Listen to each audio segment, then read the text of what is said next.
Every time these conversations happen, the same pattern repeats. Women redefining feminism on the fly, dodging their own premises, and running from the logic the moment it turns on them. Meanwhile, Andrew walks in with a worldview built on coherence and history, and the entire structure of modern feminist thinking starts collapsing under the weight of a single, simple question: who's the oppressor? This debate is no different, just a clearer demonstration of how fragile the ideology becomes once you remove the emotional padding. You wanted to hear about Andrew's philosophy against feminism. Maybe that goes into like forced doctrine stuff. Oh yeah, I wanted to hear about that in particular. Oh no, I'm just not like feminism. I'm infected with the woke virus, so I need to be enlightened. With the woke virus. You're not going to like it. I need to be enlightened, Andrew. Please help me out. Yeah, so, well, let's just start with, can I tell you what I think feminism is? Can you tell me about forced doctrine first? Or would you? Well, I think I rather- need to let's do caveat. feminism first. I think I need to caveat it with what I think feminism is. Okay. I think feminism is an egalitarian movement which is designed to dismantle patriarchy. That's what I think feminism so like is. equal rights kind of thing. No, 'Cause I would the call that- egalitarian would match the equal rights, but you're missing the dismantling patriarchy aspect. This is one of the most common feminist sleights of hand. Rewrite the definition of feminism to whatever sounds harmless in the moment. Andrew gives the actual definition, an egalitarian movement aimed at dismantling patriarchy, and she immediately tries to sanitize it into equal rights. Feminism is not equal rights. Equal rights already exist. What she's describing is civil liberty, not feminism. By swapping the definition mid-conversation, she avoids engaging with the real doctrine. It's a rhetorical escape. Change the terms, dodge the implications, and make the ideology sound softer than it is. Andrew is right to hold the line here, because if you let them redefine the terms, the debate becomes meaningless. I think that feminism has a stated goal of dismantling patriarchal systems because it uses a lens of an oppressor-oppressed class. And if you're an oppressed class, who are you oppressed by? Well, in the case of all women being oppressed, who else could they be oppressed by except men? And men are the patriarchy. I mean, when I think about like feminism and look at today's world, I don't think men are oppressing women, and that the system we live in, especially like legally, is patriarchal. I think there's people with patriarchal ideals. Then why do we in need society. feminism for? Well, I mean, when I think of feminism, I just think of like encouraging women to pursue what they want to pursue, whether that's like in a professional space, So why in a would we need domestic space. So why do we need feminism then? Because there's a lot of women who maybe feel like they can't, like they So like they who's should do a certain thing. And who's the oppressor here? Who's oppressing them into I'm believing not saying that? anyone's the oppressor. So then feminism to you is just an advocation that women should just do what they want? Yeah, kind That's of. it? This is the point where the conversation exposes the emptiness at the core of modern feminist rhetoric. Notice what she's doing. She keeps moving the goalposts. Andrew explains that feminism explicitly aims to dismantle patriarchy, a system defined by oppressor versus oppressed. She immediately counters, I don't see men oppressing women today. But here's the problem. If there's no oppression, then feminism has no purpose. She can't identify an oppressor, so the whole ideological scaffolding collapses. Then she tries to redefine feminism as just encouraging women to do what they want. That's not feminism. That's parenting advice. Civil encouragement is not an anti-patriarchy movement. Andrew cuts straight to the logical heart of it. If there's no oppressor, if there's no systemic patriarchy, then feminism is reduced to a vague, feel-good philosophy with no actionable mandate. And that's exactly what she's doing. She's trying to have all the benefits of claiming oppression without the reality of it. Every time she redefines it, she dodges the question instead of defending her ideology. The takeaway? When you remove the notion of an oppressor, feminism becomes optional, not necessary. And that's why Andrew keeps drilling on the point. Yeah, I mean, I think there's like feminists who say like, oh, we live in such a patriarchy and we're so oppressed. And then there's feminists who say like, who just support women just like pursuing their goals, reaching their fullest potential and being But you don't successful believe in life. women should strive for all goals, right? Like, Well- you can have bad goals that women shouldn't pursue. You would agree with that. I mean, when it comes to like me evaluating other people's goals, pursue whatever goal you want to pursue, so long as you're not causing active harm to anyone. Okay, so you have an active harm principle. So the active harm principle is like, do as thou wilt as long as it harms nobody else. Yeah. That's impossible, Directly. though, because Directly. yeah, but This is the problem with the harm principle in general, is that Well, most people don't have goals that are harming people. Like most women aren't trying to pursue Well, I think goals are that harming people don't generally set out to harm people, but I think that people can have goals that harm people, whether they set out to The do it goals or I'm not. talking about are personal and professional goals mostly. Yeah. Would Like you this is my then- life goal. This is what I want to do. This is my purpose. Would I you then understand. consider This is the classic liberal harm principle, and it collapses instantly when applied to real life. Most harm is indirect. Most moral failures don't come from intent, they come from unintended consequences. Take something that seems harmless. Someone creates a social media platform to share fun content. They don't intend to harm anyone, but maybe it spreads misinformation, enables harassment, or radicalizes users.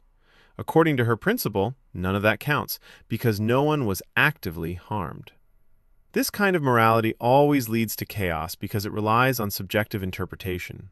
Morality can't be reduced to a simple do no active harm rule. Unintended consequences exist. They matter, and ignoring them makes the principle meaningless. Andrew is right to challenge it. A goal that seems harmless can still cause real damage, and that's exactly what the do no harm idea fails to account for. someone who is putting out content that might be racy, that if a 16-year-old boy came across it, it would be harmful to him? That could harm him, yeah. Yeah, can harm him.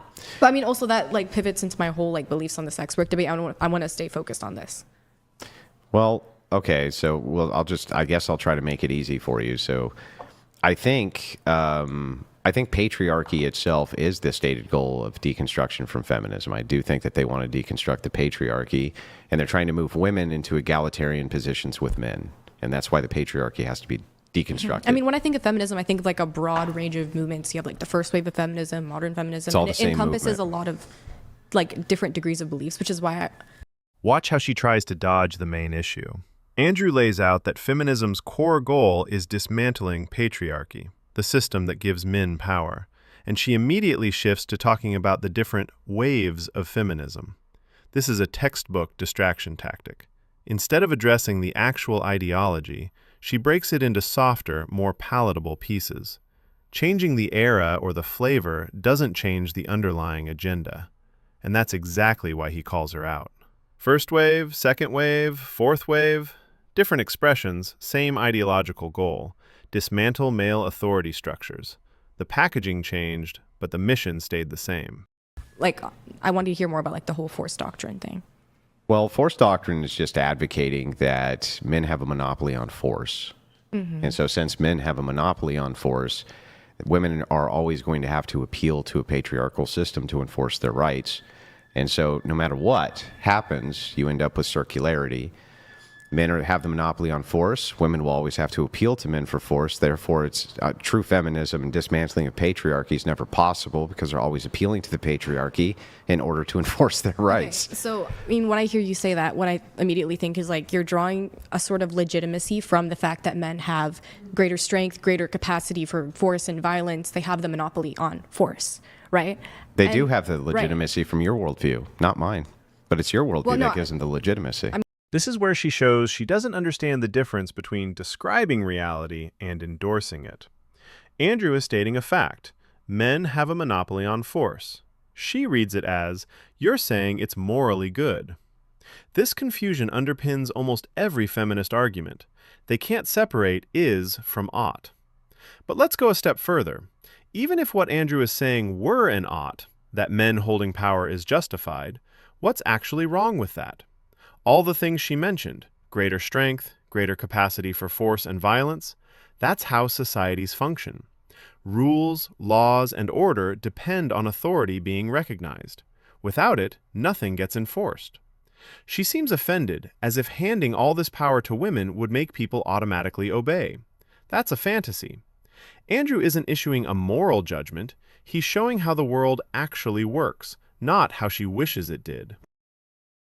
I'm not the one advocating for force doctrine. Do you believe in God? Yeah. Okay, Well, I mean, I'm not Christian. You're not a Christian, so what kind of God do you believe in? I'm Hindu. You're Hindu. Like practicing Hindu? Yes. Why is that so funny? Well, okay, that's fine. I'm just curious, like, why you burst out. So, well, because Hinduism and harm reductionism isn't exactly synonymous, which means that you have a distinction principle here. I don't like draw my political views based on my religion completely. really. Don't you draw your political views from your morals? I mean, yeah. Then where do you get your morals except from your religion? I mean, I don't get all my morals from religion. Where do you get them from? I think there's like some sort of like notion of like objective, like universally understood morals that go beyond religion. I also believe in like separation of like No, that's church just and state. subjective morality. You're just talking about preference. So you get your morals from things you prefer. Like things I prefer are more moral than things Just I like don't. how I think people should be treated. Anyways. Well, that's important. And the reason that that's important, that we're figuring out where you draw your morality from. I would also say I'm not like super devout to where religion's like heavily. I understand. So then we got preference. But if it just comes down to preference, then every man's preference is equal to your preference. Everybody's preference is. So why is it not legitimate for men to collectivize and utilize force for the purposes of upping their station in society? And that's what I was going to touch on. Because when you say like, okay, men have a monopoly on force, women need to appeal to men to gain their rights, it's circular. You're like drawing legitimacy for men from their monopoly on force. And when I see you like kind of equate strength and legitimacy, it's kind of a dangerous slippery slope, because then I think about it this way. What other legitimacy is there? Listen. I think about it this way. When you draw legitimacy from strength, it's like, okay, pedophiles could collectively overpower little children. That's right. And then it seems to like almost force doctrine to me would seem to justify that. This is the moment her entire framework collapses. Andrew asks the simplest question: where do your morals come from? If the answer isn't God, religion, or any objective standard, then the only thing left is personal preference. And once morality becomes preference, she has no basis to call anything wrong. Not patriarchy, not male authority, not any structure she claims to oppose. That's why she starts scrambling. She realizes that if morality is subjective, then men organizing to protect their interests is just as valid as her feelings about it. She loses the ground under her own argument. So she throws out the most extreme emotional scenario she can think of: predators harming children, as a way to dodge the logical consequence of her worldview. But the comparison falls apart instantly. Children can't consent, can't defend themselves, and aren't moral agents. She's not making an argument. She's running from the fact that she has no moral foundation. Andrew isn't arguing might makes right. He's showing that if you reject objective morality, might is all you have left. That's her problem, not his. And ironically, her own example ends up proving his point. Pedophiles already have physical strength over children, yet they still lack legitimacy. Why? Because adult men with greater force stop them. Police, courts, male authority. The very force doctrine she's demonizing is what prevents the evil she's trying to use as a rhetorical weapon. Legitimate force exists to restrain evil, not justify it. And this is the uncomfortable truth she keeps circling. Women ultimately rely on men to wield that force. Then you're suddenly justifying every tyrannical invading force throughout history, including Russia invading Ukraine, World War II, Nazism. It's a very... or you're justifying the opposite. You're justifying the overthrowing of the Nazism and justifying the overthrowing of pedophilic cults, or justifying the overthrowing of said evil deed. Force doctrine would do both. But that doesn't really negate the fact that what you're doing is you're just always appealing to men again for your rights. So when you talk about how men have a monopoly on force, you're talking about like, okay, men are like physically, biologically stronger. Well, because that's like what you mean, right? Look, I'll defer to the IFBB pro, okay? I'm guessing that physically she's one of the, like, most females are not stronger than the average male. But you're talking like... But you may be. But in comparison to IFBB pro males, she's not.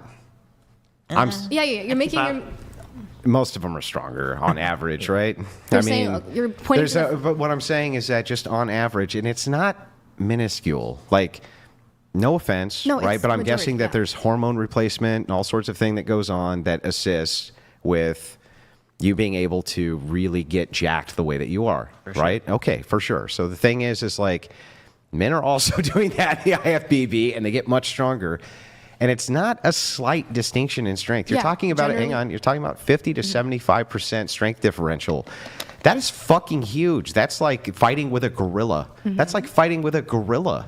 I agree. From a man's perspective. I agree. Men are collectively a lot, like, biologically, physically stronger. Much physically stronger Totally than the agree with average you. woman. What I Yeah. was going to say is, like, when you talk about force and you think about today, okay, let's say you have a 5'2" woman who has access to military-grade weaponry and a missile program, and then you have a 180-pound, 6-foot, whatever man, super strong, who just has, like, a handgun.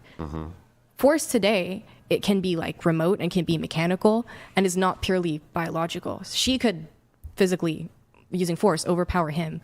And who's in charge? Who's in charge of all of this industry and builds all of these weapons and uses all of these uses all of these weapons and designs all these weapons? I mean, women are equally capable of being weapons engineers. I think it's more of an intellectual accomplishment. How come they're not then? Because, I mean, throughout history, women had not been encouraged to enter those kinds of spaces. But, like, if you put a woman into that field today and a man into that field, I think they could both be perfectly successful at it. This is classic. She tries to argue that women could just, hypothetically, overpower men if technology exists. Missiles, weapons, whatever. And she doubles down by saying women could be just as good at weapons engineering today if only they'd been encouraged. Let's be real for a second. That's not why women aren't equally represented in these fields. Weapons engineering demands a mix of skills and traits that are heavily male-biased on average. Mechanical aptitude, spatial reasoning, mathematical aggression, risk tolerance, all biologically skewed. So her explanation, they just weren't encouraged, is the default feminist excuse for every statistical difference. It's a narrative trick. Make systemic barriers the reason, rather than acknowledging real, measurable biological variation. And notice how she glosses over the actual point Andrew is making. Even if women could, in theory, match men technologically, men still control the systems that produce and deploy that force. That's why he keeps stressing the monopoly on force. It's not just about raw strength, it's about who actually runs the machinery of power. Let me just ask you a question. Have you ever fired a gun? No. No. Never, right? I've never fired a gun, no. No. Are you aware that they actually require a decent amount of physical strength to handle properly? Sure. Yeah. I've heard about that. Yeah. But, I mean, okay. And the bigger the gun, the more physical strength is required. And the other problem is that you have to carry lots of ammo. And that requires a lot of physical strength. And you have to carry a bunch of gear to feed yourself. And then you have to carry bulletproof vests that you're wearing so that when you get shot, right, you don't die. But I think if you gave me a gun... et cetera, et cetera, et cetera. And the problem is, we know this from hundreds of years of military collected data, not just here, but in every nation on planet Earth, that women consistently have to have the standards lowered for them on average so that they can, in any way, shape, or form, keep up with men in those roles. What that tells us collectively is this: they're not as good in them. Men have a huge advantage in all aspects, even including weapons, including drone piloting. They have advantages in just being able to build things quicker. Almost everything about them is designed as the super predator of the earth. Not predatory in the way that they victimize, but predatory in the way that they can quickly kill almost anything they want to with very little resistance from anything that exists. Because of that, I'm sorry, but you're never going to be able to equalize force between a sex that's 50% on average weaker than them, no matter what technological advances you think you're going to make. But it is the case that in that scenario, a woman could physically, using that kind of force, overpower the man. For someone who's never fired a gun, never carried a pack of gear, and has zero practical experience handling weapons, she talks like she knows the limits of physical force. People love to imagine tech as a great equalizer, but it's not magic. Guns, missiles, drones, all the gadgets in the world still depend on the operator. Strength, endurance, coordination, stress response, these are human traits technology can't erase. That's why militaries set standards based on what people can actually handle. The fantasy that tools alone level the playing field ignores reality. So while she theorizes about women overpowering men with advanced weapons, the lived reality says otherwise. Experience and biology matter, not abstract ideas or feelings. It is hypothetically... If you're talking about the highest grade of It military... could be hypothetically, like I'm willing to grant that you could have a logical possibility where women have like a fucking I don't know, dystopian technological future where they invent all of the technology and enforce all of their right through machinery. Okay, I'm willing to grant that. But the thing is like, that's not going to happen. And it's not the case now, and it's not going to be the case in our lifetime or the lifetime of your mom or your mom's mom or even your mom's mom. So right now, at least, the case is that you have to appeal to men for force. And so feminism as a dismantling of patriarchy is not possible because you're appealing to the very thing you're trying to dismantle always to dismantle it. But it's also interesting because when I think about political movements throughout history in this country that have been super effective, they've done so through social organization, protests, political pressure, cultural influence, things that have nothing to do with force. Because like those are appealing to the government, the people in power. And in those cases, and what does the government use? The government has access to force, but these movements have still been successful. Because men have allowed them to be. But in places where men don't allow them to be, they're not. Can I give you the entirety of the Middle East and Asia? What happens to your little political movements there? Well, I'm talking about what happening in this country. What happens to your little political movements in Afghanistan? Right. Do your little political movements with the holding of the little sign saying, I don't want to wear this really hot fucking burqa in the 100-degree sun, and they come out and cut their fucking head off? How do they do over there? They don't do so good. How come? Mm-hmm. It's because men allow you to keep those signs up. Men allow you to protest. Men are the ones who give the allowance for you to do fucking anything on planet Earth. And my proof is half of planet Earth where men said, no, fuck that. And you know what women can do about it? Nothing. They can't do anything about it. This is the part modern Western women absolutely cannot accept. Freedom is not universal. It is granted by men who choose to uphold it. Yet women in this part of the world often take their safety and liberty for granted. They assume their protests, movements, and voices automatically secure those freedoms, without ever considering why others elsewhere lack the same. Modern feminists act as if safety is the natural state of the universe, invoking nonsense like natural law or natural rights. Because of that mindset, they fail to recognize the real source of their protections, and will even go to great lengths to demonize men, who are the ones actually enforcing their freedom. As Myron often points out, privilege is invisible to those who have it, and that's exactly what we're seeing here.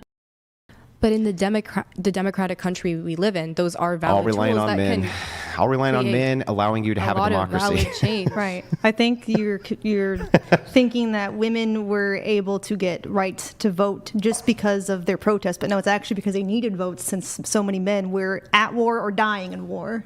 Like women weren't allowed to vote until that point. I'm also just curious where they needed votes. At that point. Wait, hold on. Let her finish. Go ahead. Sorry. Yeah, women just weren't allowed to like be educated or vote until like the men decided we need women to enter the economy. We need women to enter the voting pool so we can win more because men are dying in these wars. Actually, there's a lot of truth to that with what industrialization did and industrialists did with wanting to get women to have cheaper labor enter into the workforce. But ultimately, the interesting part here is that all of this just proves force doctrine. The truth is that if men collectivize for rights, they can get them because we can kill other men. We have a monopoly on force. We can kill men. We can take our rights. Let me give you the Revolutionary War as an example of this. We don't like our conditions, we fucking kill you and make new conditions. That's what men are capable of doing. In the historic record, when I looked, I never found, not one time, a single instance of women being able to collectivize and use force to take anything from men. Ever. I've never once found it, and I looked hard. I wanted to see if there was even one example. There's not one. Can you think of a single time ever in history, the history that you know about, where women have collectivized and used force to take anything from men? Not force. And so if that's the case and men have a monopoly on force, you're always going to have to appeal to them to not use it on you. Because here's the dirty truth, and it's brutal, and I'm sorry, but I'm not going to lie to you. Because I have the standard of half the world to look at, I know that if men collectivize in the West and decide to put women in little cages, there's not a shit they can do about it. So they really have to appeal to the benevolence of men, and all they do is demonize them, and that's fucking crazy to me. So I mean, again, like when I mentioned earlier how that kind of justifies like any tyrannical invading force, do you think there's not a justification? It's a descriptive. The less powerful party in that situation should just appease to the oppressor or the invading. This is the perfect closing example of what Andrew has been hammering home the entire debate. Freedom isn't automatic, and it isn't a natural right. It's granted, or denied, by those who hold power. Women weren't allowed to vote until men decided it served their interests. Throughout history, if men collectivize, they can seize rights. If women try, they simply don't have the force to make it happen. That's reality, brutal as it may be, and it's why appealing to the benevolence of men is the only option, and why so much feminist outrage is misdirected. This isn't about endorsing tyranny or saying might makes right. It's descriptive, like Andrew said, not prescriptive. Understanding this is crucial to seeing how societies actually function, and why ignoring it leads to fantasy thinking. If you found this breakdown enlightening, make sure to like, share, and comment. Let me know your thoughts. Let's get the conversation going.